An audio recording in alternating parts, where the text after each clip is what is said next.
Every country on Earth owes money. But here's the question nobody ever asks. If everyone's in debt, who's the creditor? Who does the world actually owe? The answer might just change how you see money forever. Because the truth is, the world owes it all to itself. Let's start simple. When you take out a car loan, you owe the bank. That's your debt and the bank's asset. Now zoom out.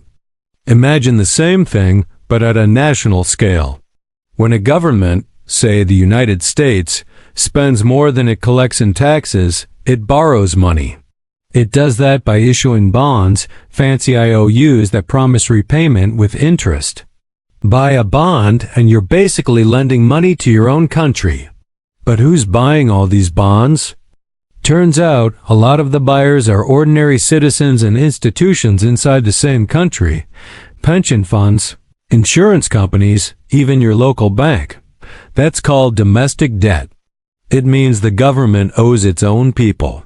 And when the U.S. pays interest on that debt, the money doesn't vanish. It goes right back into the pockets of Americans. It's a circle. The country owes itself. But not all debt stays at home. Countries also borrow from each other, creating a huge global web of promises. Japan and China, for example, hold a massive share of U.S. government bonds. Why? Because the U.S. dollar is the world's main reserve currency. For them, U.S. bonds are the safest savings account on Earth. Here's where it gets fascinating. Japan itself also carries one of the highest national debts in the world. But who does Japan owe? Mostly its own citizens, and yes, even a bit to the United States. So one country owes another, which owes another, until it all loops back again like a global circle of IOUs. And it doesn't stop with countries. Organizations like the IMF and World Bank lend money to developing nations. But where do they get that money?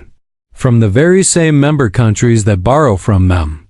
It's a world-sized recycling machine of credit and debt. So when we talk about global debt, it's not money owed to aliens. It's money owed within the human family. Governments, corporations, banks, and people owing each other endlessly. Every dollar of debt is someone else's dollar of credit. The world's total debt and total assets perfectly balance. In a mathematical sense, global debt equals zero. We owe it all to ourselves. But if everything cancels out, why does it still matter?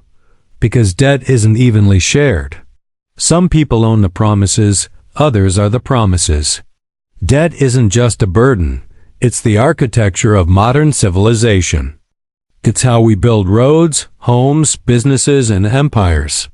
Every dollar in your wallet is technically a promise from your central bank. When you deposit that dollar, your bank lends it out, creating new debt. That's how new money is born, through lending, not printing. Debt creates money, and money fuels growth.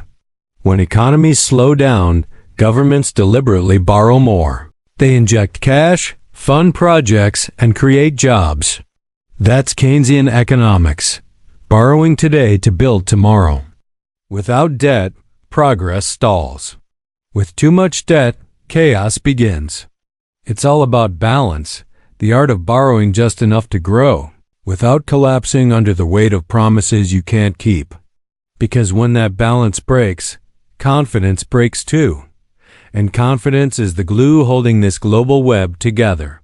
If lenders lose faith, interest rates rise, and suddenly, governments are borrowing more just to pay yesterday's bills. That's how debt crises begin, like we saw in Greece and Argentina. It's a constant tightrope walk between growth and collapse. Every major economy depends on every other. If one big player falls, the shock waves ripple across the entire planet. Your bank, your pension fund, even your job, all connected to someone else's debt. So the next time you hear global debt has hit a record high, remember this. It's not a bill from outer space. It's the heartbeat of the global economy. It's a web of promises humanity has made to itself. A living system of trust, risk, and hope. Global debt isn't a monster under the bed. It's the system that creates the money in your pocket, funds your schools and hospitals, and powers the world around you. The world's biggest IOU isn't written to anyone else. It's written from us to us. And as long as we keep believing in those promises, the spell of money remains unbroken. If this video gave you a new way to see how money really works, smash that like button, share it with someone curious. And don't forget to subscribe to Money Math Documentary, where we simplify the world of money, power, and history every week. Because understanding how the system works is the first step to controlling it. Thanks for watching. See you in the next one.